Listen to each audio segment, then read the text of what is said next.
হবিগঞ্জে হঠাৎ বেড়েছে কিশোর গ্যাংয়ের আধিপত্য। অভিযোগ আছে গ্যাং কালচারের পাশাপাশি বিভিন্ন অপরাধে জড়িত এসব কিশোররা। এতে আতঙ্কিত স্থানীয়রা। হবিগঞ্জ থেকে রাসেল চৌধুরী পাঠানো তথ্য ও ছবিতে ডেস্ক রিপোর্ট।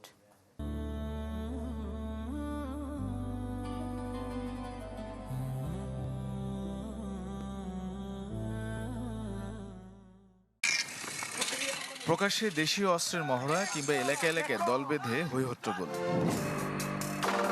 সামাজিক যোগাযোগ মাধ্যমে ছড়িয়ে পড়া এসব ভিডিও হবিগঞ্জ জেলা শহরের বিভিন্ন এলাকার।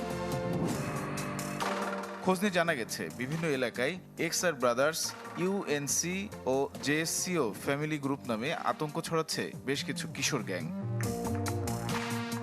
অভিযোগ আছে চুরি, ছিনতাই, ডাকাতির মতো বড় অপরাধে জড়িয়ে পড়ছে এসব কিশোর গ্যাংয়ের সদস্যরা। তরুণ যুবকরা যেভাবে শহরের মধ্যে দেশীয় অস্ত্রশস্ত্র নিয়ে যেভাবে মহড়া দেয়, এতে করে নাগরিক সমাজ, ব্যবসায়ী সমাজ সহ জনসাধারণ মারাত্মক আতঙ্কিত হয়ে উঠেছে। কিশোর গ্যাংয়ের দৌরাত্ম্য আমরা দেখেছি ঢাকা, উত্তরা সহ বিভিন্ন পাড়ায়, কিন্তু এটা হবিগঞ্জের মতো জেলা শহরেও বিস্তৃত হয়ে গেছে।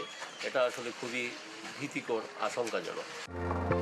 এদের নিয়ন্ত্রণে পুলিশের ভূমিকা নিয়ে প্রশ্ন তুলেছে স্থানীয় সচেতন মহল। আমি মনে করি যে তাদের সবাইকে গ্রেপ্তার করা উচিত এবং পরিবারগুলোকে খুব ভালোভাবে বোঝানো উচিত যে এরা যদি এই দায়িত্ব না নেয় তাইলে এই ছেলেগুলি ভবিষ্যতে পরিবারের জন্য তথা সমাজের জন্য বিরাট ক্ষতির কারণ হয়ে দাঁড়াবে।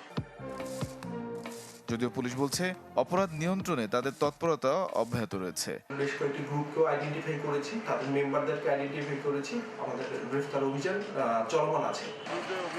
এখন পর্যন্ত কিশোর গ্যাংয়ের 4 সদস্যকে গ্রেপ্তার ও 50 জনকে চিহ্নিত করে তালিকা তৈরি করেছে জেলা পুলিশ। Desk report, channel 24।